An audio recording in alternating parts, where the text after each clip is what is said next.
बिस्मिल्लाहिर्रहमानिर्रहीम। Hello friends, अस्सलाम वालेकुम। आई होप आप तमाम लोग ठीक ठाक होंगे, खैर खैरियत से होंगे और अच्छा वीकेंड एंजॉय कर रहे होंगे। बहरहाल आज हम वीकली एनालिसिस भी अपना लेके आए हैं और पहले भी करते हैं, बस समटाइम्स ऐसा होता है कि वीकेंड में टाइम नहीं मिल पाता तो वीकली एनालिसिस हम अपलोड नहीं करते। डेली एनालिसिस हमारा आ रहा होता है। बहरहाल आज हम वीकली अपडेट के साथ भी हाजिर हैं। क्या हो सकता है इस आगे आने वाले वीक में, क्या क्या मेजर इवेंट्स हैं हमारे पास और जो मेजर आइटम्स, जो मेजर पेयर्स हम कवर करते हैं, उनमें क्या क्या चीज़ें पॉसिबली मूव्स हो सकते हैं जो हमें नज़र आता है टेक्निकल बेसिस पे चार्ट्स में, वो हम ज़रूर आज आपके साथ शेयर करेंगे। वीडियो स्टार्ट करते हैं। स्टार्ट करने से पहले तमाम वो फेलोज जो कि चैनल के ऊपर नहीं हुए हैं उनसे रिक्वेस्ट है कि चैनल को सब्सक्राइब करके तमाम नोटिफिकेशन ऑन कर लें, ताकि जो भी डेली की अपडेट्स हम बनाते हैं उसके लेवल्स उनको मिलते रहें, मार्क करके वो उसको ट्रेड करते रहें। इसके अलावा लाइव सेशंस हमारे डेली हो रहे होते हैं Monday till Thursday Pakistani time के हिसाब से। शाम यूएस सेशन को हम कवर करते हैं, वो भी सिर्फ 2 घंटा, ज़्यादा पूरा नहीं। शाम 6:30-7 बजे हम स्टार्ट करते हैं और 9 बजे तक हमारा वो लाइव सेशन चलता है, तो आप वो भी ज्वाइन कर सकते हैं। इसके अलावा डू प्राइम का आईबी लिंक वीडियो के डिस्क्रिप्शन में मौजूद है। आप वहाँ से अकाउंट बना के हमारे सिग्नल ग्रुप का भी पार्ट बन सकते हैं, जो कि एब्सोल्युटली फ्री है। वहाँ पे हमारे सिग्नल्स भी हैं और इसके साथ साथ हमारा एक जनरल डिस्कशन ग्रुप भी है। 2 ग्रुप्स हैं एक्चुअली। तो जनरल डिस्कशन ग्रुप में आप वहाँ पे अपनी चीज़ें भी शेयर कर सकते हैं, एनालिसिस भी शेयर कर सकते हैं, अपनी इस तक हुई हुई ट्रेड्स या जो भी डिस्कशन आप रिगार्डिंग द मार्केट करना चाहें वो फ्रीली कर सकते हैं।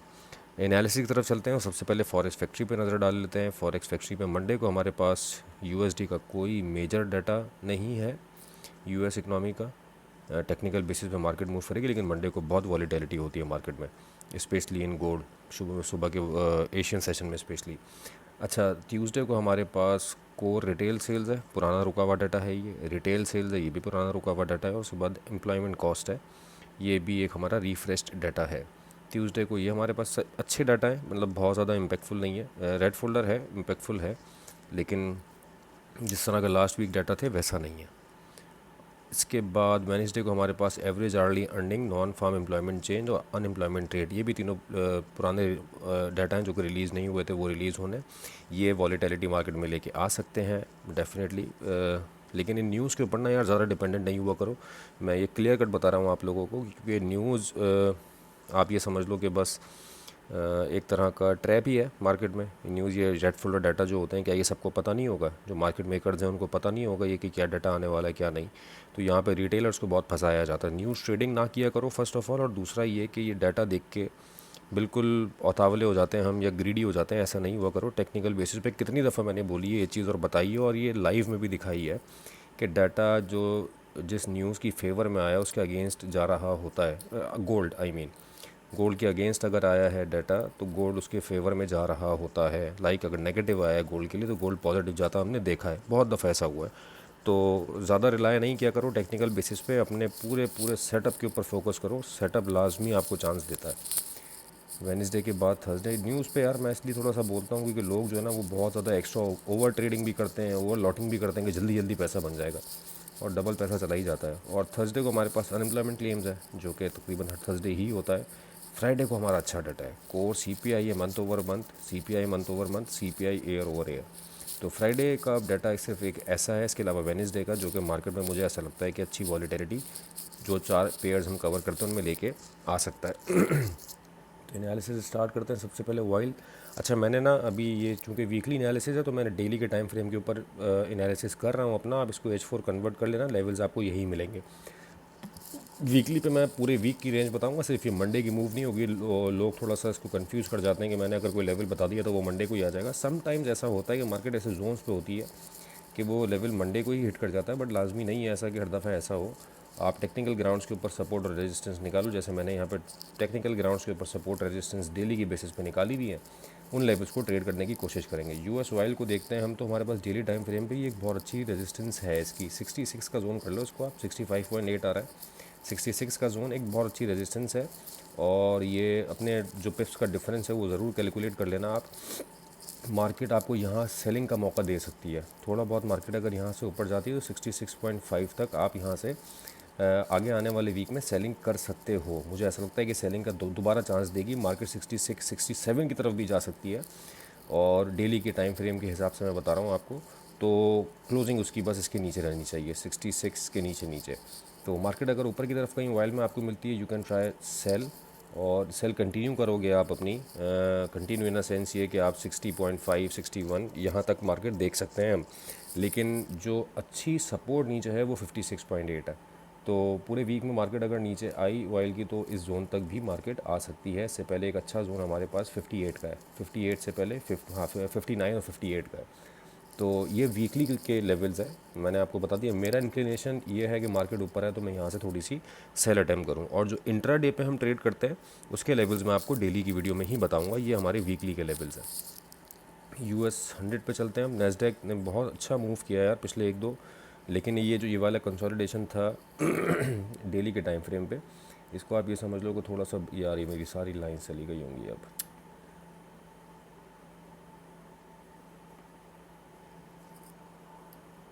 मैंने इसको, क्या है यार, चलो दोबारा लगाते हैं, नहीं दिया, खैर वही। हमने एक जोन ये वाला मार्क किया था, इसको कर दो ग्रीन। अब आगे कोई पेज रिफ्रेश ना मांग ले। और इसके अलावा डेली के टाइम फ्रेम पे हमने जो ऊपर रेजिस्टेंस लाइन इसकी निकाली थी वो मेरे हिसाब से 26, हाँ ऐसी कुछ थी, ये थी। अच्छा यहाँ पे क्या है कि ये इसके ऊपर ना कोई क्लोजिंग नहीं आई है डेली की, तो मार्केट को अगर ऊपर जाना है 26,000 के ऊपर को डेली की क्लोजिंग आना बहुत ज़रूरी है। डेली की क्लोजिंग अगर आपको 26,000 के ऊपर मिल जाती है तो आप सेलिंग से बाहर आ जाओगे, देन फिर आप उसके बाद इसकी बाइंग की कोशिश ही करोगे नीचे रिट्रेस होने पे, क्योंकि मार्केट ने इस जगह से अच्छी सपोर्ट ली है। 24,000 से सिंगल डे में 25,000 में मार्केट चली गई है ऊपर। इसका जो जोन है वो पूरा वीक का मैंने आपको बता दिया, 26,000 पे रिजेक्शन है। मार्केट अगर ऊपर आपको मिलती है, आप ऊपर से इसकी सेलिंग ढूंढने की कोशिश करो towards at least towards this level 24,000 again, और ये एक बहुत अच्छी सपोर्ट है। तो ये पूरा वीक जो है वो मार्केट इस एरिया में कंसोलिडेट कर सकती है। मैं इसमें कोई क्लियर कट आपको वो नहीं दूंगा डायरेक्शन कि सेल में बैठना है या बाय में। उसकी रीज़न ये है कि ये पूरा एरिया प्ले हो रहा है, आप देखो तो इसी फेज़ में मार्केट घूम रही है ना, किसी स्ट्रक्चर में नहीं है कि बुलिश है या बेरिश है। ये कंसोलिडेशन फेज, एक्यूमुलेशन फेज़ है डेली के टाइम फ्रेम पे, H4 के टाइम फ्रेम पे। तो यहाँ पे आप बाय और सेल दोनों साइड पे अपने पैसे बनाने की कोशिश करो। ये नहीं है कि वन साइड इंक्लिनेशन लेके बैठो मार्केट में। स्पेशली नेस्डैक की बात कर रहा हूँ। अभी गोल्ड का जैसा लास्ट वीक चला है, बायर्स ने भी कमाया है, सेलर्स ने भी कमाया है। ऐसा नहीं है कि एक साइड मार्केट चली हो और एक लोग जीते हो, दूसरी साइड जो है वो हारी हो, ऐसा कुछ नहीं है। आप टेक्निकल बेसिस पे चलो, जहाँ एक्यूमुलेशन मिले आपको आप वहाँ पे सपोर्ट और रेजिस्टेंस मार्क कर लो, जैसे हमने डेली के जोन पे की भी है। तो इस पूरे वीक ये एक्यूमुलेशन कंटिन्यू रह सकती है। ईदर साइड ब्रेक होगी मार्केट, कोई भी डेली की क्लोजिंग अगर इसके नीचे आ जाती है तो फिर मार्केट आप और डाउन साइड देखोगे, और डेली की क्लोजिंग को इसके ऊपर आ जाती है तो मार्केट आप डेफिनेटली और अप साइड देखोगे। तो इस कंसोलिडेशन को, इस एक्यूमुलेशन को आप थोड़ा सा और प्ले कर सकते हो two within this range. जो डेली के लेवल्स होंगे वो डेफिनेटली मैं आपको बता दूंगा अपनी डेली की वीडियो में। सिल्वर की तरफ आ जाते हैं यार। सिल्वर ना मुझे थोड़ा सा ऊपर ज़्यादा लग रहा है, टू बी वेरी ऑनेस्ट। जो इसने जोन पकड़ा है ना अभी सिल्वर के पास ऊपर, जैसे जैसे गोल्ड है, गोल्ड के पास इतनी गुंजाइश अभी ऊपर जाने की नहीं है, क्योंकि नहीं है, आई मीन ऐसा नहीं है कि नहीं है। गोल्ड का आपको पता है, सुनता सबकी करता अपनी वाला हिसाब किताब है उसका। लेकिन जो टेक्निकल एस्पेक्ट्स पे उसके फिप के लेवल्स आ रहे हैं और जिस तरह का स्ट्रक्चर बना हुआ है, आपको ऊपर अच्छी अच्छी रेजिस्टेंस मिल रही है। यहाँ पे सिल्वर के पास एक जो, अगर मैं कंसीडर करूँ ना, तो एक तगड़ी रेजिस्टेंस सिर्फ यही है। इसको मैं तगड़ी रेजिस्टेंस कंसीडर नहीं करूँगा। ये जोन एक अच्छा जोन है क्योंकि यहाँ मार्केट ने एक्यूमुलेशन अच्छी की है इंट्रा डे के टाइम फ्रेम पे, मतलब डेली के टाइम फ्रेम पे इस पूरे जोन में मार्केट ने एक्यूमुलेट अच्छा किया है। तो ये एक अच्छी रेजिस्टेंस है, और यहाँ तक जाने का इसके पास रूम है अभी 78 से लेके 95 तक जाने का भरपूर रूम है सिल्वर के पास। और if silver stands above 94.5 in any intra day candle, like अगर कोई भी आपको डेली की क्लोजिंग जो है वो 94.5 के ऊपर मिल गई, then you will see silver again at 120 और 115 एटलीस्ट। क्लियर है ये आपको, मतलब इसमें कोई वो नहीं है। हाँ, रिजेक्शन जोन्स जो डेली के होंगे उसमें आपके पास 86.82 है पहला रिजेक्शन जोन, और इससे पहले एक रिजेक्शन जोन आपके पास 83.5 का है, और ये 94 तो खैर मैंने वीकली का लगाया हुआ है। डेली के जो भी लेवल्स होंगे वो डेफिनेटली मैं डेली की वीडियोज़ में आप लोगों को बता रहा हूँ। वीकली में इस पूरे एरिया को आप मार्क करो। इन एरियाज़ पर अगर 71 की तरफ मार्केट आती है, यहाँ से आप बाइंग की कोशिश करोगे। 95 की तरफ मार्केट अगर जाती है तो यहाँ से आप सेलिंग के टाइम करोगे। बट मैं सिल्वर में थोड़ा सा बुलिश हूँ। अच्छा, थोड़ा सा उल्टा है, सिल्वर में थोड़ा सा बुलिश हूँ, गोल्ड को मैं थोड़ा एक्यूमुलेशन में देख रहा हूँ। मतलब कोई एक सर्टेन रेंज अपनी बनाएगा गोल्ड और उस रेंज में शायद मूव करे। लेकिन सिल्वर भी डेफिनेटली ऐसा नहीं है कि जाएगा तो एकदम ही ऊपर चला जाए, यहाँ जाएगा फिर यहाँ से थोड़ा सा रिट्रेस करेगा, फिर ऊपर जाएगा फिर रिट्रेस करेगा। लेकिन कोशिश आपने ये करनी है, सिल्वर में थोड़ा नीचे आए डिप पे तो आप थोड़ा बाय करो और कैलकुलेटेड अपने रिस्क के साथ। गोल्ड पे आ जाते हैं हम। बीटीसी यार मैं बंद कर चुका हूँ भाई, बीटीसी की दुकान सबको पता है, लाइव में भी बताया था, डेली की वीडियो में भी बताया था, तो बीटीसी पे कोई एनालिसिस नहीं होगा अपना। गोल्ड पे जो लेवल्स अब देखो ना, थोड़ा सा आप स्ट्रक्चर सिल्वर का देखो, मैंने अभी आपको दिखाया, गोल्ड का देखो तो सिल्वर अभी इस जगह पे खड़ा हुआ है और गोल्ड अच्छा खासा ऊपर जा चुका है, तो सिल्वर के पास अभी और ऊपर जाने की गुंजाइश मौजूद है। जिस जिस तरह से गोल्ड गया ना, अभी गोल्ड के पास ऊपर ये वाला रूम छोटा क्यों पड़ गया मैं आपको बताता हूँ। आप H4 पे इसको कन्वर्ट करके यहाँ पे फिप का लेवल लगाओगे ना, तो 72% 50% एरिया तो उसने यहाँ कवर कर लिया था। 72% का जोन जो है वो 5200 5154 की तरफ कहीं आपका आएगा H4 पे। चलो मैं कन्वर्ट करके लगा के दिखाता हूँ, आसानी हो जाएगी ना थोड़ी सबको, ताकि लेवल्स, ये लेवल्स मैंने मार्क कर दिए हैं, इसको आप लोग नोट डाउन कर लो। ये वीकली के लेवल्स हैं, नीचे 4400 कर लो, उसको 4416 है वैसे ये इन अबे यार इसको मैं रिफ़्रेश करूँगा, ये साला फिर वो ना कर दे पुरानी लाइंस। H4 पे लेके चलते हैं इसको, और H4 पे, हाँ ये आ गया H4 पे। अब देखो H4 पे आपके पास ये एक हॉरिजॉन्टल रेजिस्टेंस भी है, हाँ ये ध्यान में रखिएगा। और मैं यहाँ पे लगाता हूँ अब फिब रिट्रेसमेंट। 78% का जोन जो है वो 53 पे बन रहा है, 5350 पे बन रहा है, 62% 5150 पे बन रहा है। तो 5150 का जो एरिया मैं आपको बता रहा हूँ वो ये फिप के 62% एरिया की वजह से बता रहा हूँ। तो ऑल तो यहाँ तक जाने की भी चांसेस हैं, ये भी एक अच्छी रेजिस्टेंस है H4 पे, यहाँ से रिजेक्शन गोल्ड को अच्छी मिली थी। लेकिन पहले हमारा ये जोन प्ले हो सकता है 5150 से लेके 5200, इसीलिए मैंने यहाँ पे एक रेड लाइन आप देखो 61% एरिया पे एग्जैक्टली ये बन रही है, 5151 5150 61% एरिया ही बन रहा है। और जो मैंने लाइन लगाई भी उसमें हॉरिजॉन्टल एक रेजिस्टेंस भी है डेली के टाइम फ्रेम पे, तो H4 पे मैंने फिब लगा के दिखा दिया आपको, डेली के टाइम फ्रेम पे ये एक हॉरिजॉन्टल रेजिस्टेंस भी है। तो आपको अगर गोल्ड ऊपर मिलता है तो it could be a very good area to sell इस पूरे वीक में अगर मिलता है तो। और अगर कोई कैंडल ओपनिंग क्लोजिंग या कुछ ऐसा आपको इसके ऊपर मिल जाए तो फिर आप 5350 का एरिया देखोगे सेलिंग के लिए। नीचे गोल्ड मिलता है आपको, नीचे अच्छे जोन्स हैं इसके बाइंग के भी। ये देखो यहाँ पे मैंने 5150 पे इस बेसिस पे लगाई रेजिस्टेंस, यहाँ से जो ये लिक्विडिटी थी। अच्छा नीचे बाइंग के लिए आपके पास अच्छा जोन, अच्छा मुझसे इस चीज़ का लोग बड़ा पूछते हैं कि यार गैप अप गैप डाउन क्या होगा, तो मैं थोड़ा सा गोल्ड को मंडे वाले दिन गैप अप ओपन होता देख रहा हूँ। जिस तरह की इसने क्लोजिंग दी है ना लास्ट लेट आवर्स में, तो वो मुझे थोड़ा सा गैप अप की तरफ लेके जा रही है कि मार्केट शायद 5000 की तरफ कहीं ओपन हो।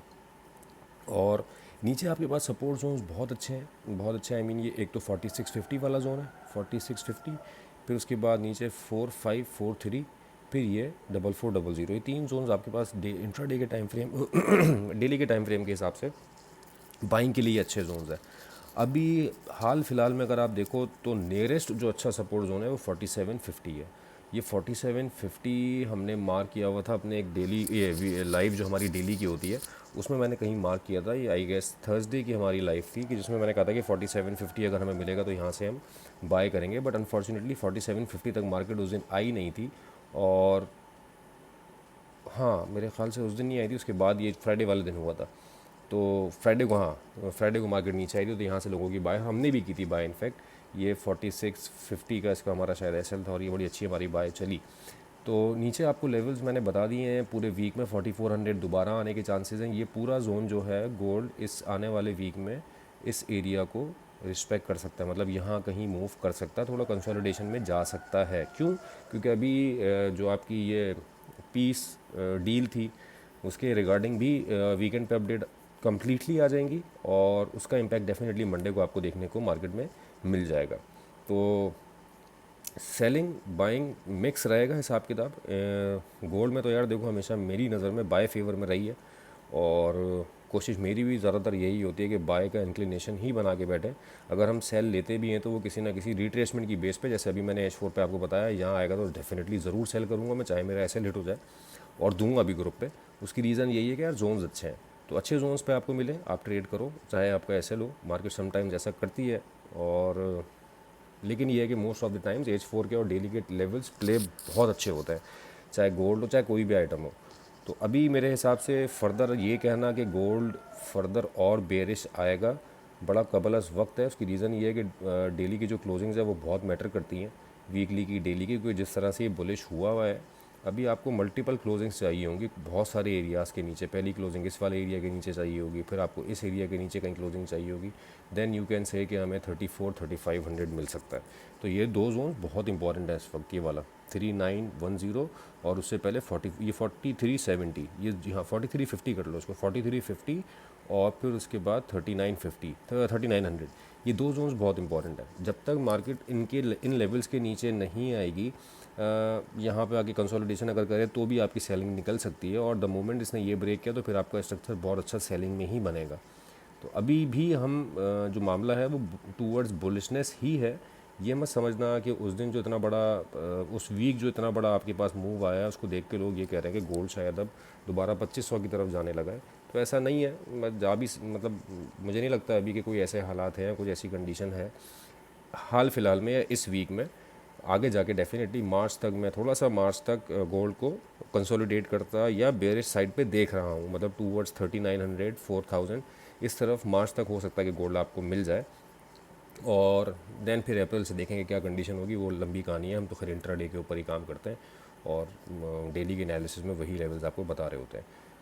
फिलहाल मैंने गोल्ड का भी आपको अच्छे से समझा दिया, नीचे बाइंग जोन्स भी बता दिए, अच्छे लेवल्स भी बता दिए। बाकी जो डेली की ट्रेड्स होंगी वो हम डेफिनेटली ग्रुप पे अपने शेयर कर रहे होंगे और डेली की वीडियो पे भी, लाइव स्ट्रीम में भी इनफैक्ट। तो ये दोस्तों मेरे एनालिसिस है रिगार्डिंग नेक्स्ट वीक। उम्मीद करते हैं कि आपको वीडियो पसंद आई होगी। कमेंट और लाइक ज़रूर किया करें और इसको अपने ट्रेडिंग सर्कल में अपने फ्रेंड्स के साथ, ट्रेडिंग फ्रेंड्स के साथ शेयर भी लाजमी किया करें। तो उम्मीद करते हैं कि आगे आने वाला वीक भी इंशाल्लाह हमारे पैराडाइम के लिए प्रॉफिटेबल हो, क्योंकि अभी लास्ट वीक की समरी जो हमारी शेयर हुई है तो उसमें आई गेस कोई 3000 के अराउंड हमने पिप्स निकाले हैं पूरे वीक में। हालांकि 2 दिन उसमें हमने ट्रेड की ही नहीं है, क्लियर कट वीकली रिपोर्ट में भी लिखा हुआ है नो ट्रेड। वो नो ट्रेड डे था हमारा, उसके बावजूद भी हमने सिर्फ 3 दिन ट्रेड करके अल्हम्दुलिल्लाह 3000 पिप्स, इनफैक्ट खाली फ्राइडे वाले दिन ही यार 1000 पिप्स तो मॉर्निंग में निकल गए थे। देन फिर उसके बाद जो रात में, मैं देता नहीं हूँ फ्राइडे को ट्रेड्स, लेकिन रात में एक सेलिंग करी 300-250 पिप्स, उसमें से भी निकल गए। तो आजकल जैसी मूवमेंट है गोल्ड में, निकल रहे हैं भाई, बन जाते हैं। एसएल भी ऐसी इसी हिसाब से बनता है। तो बहरहाल अपना बहुत ख्याल रखिएगा दोस्तों। This is all from my side. Thank you so much for your time. अल्लाह हाफिज़, टेक केयर।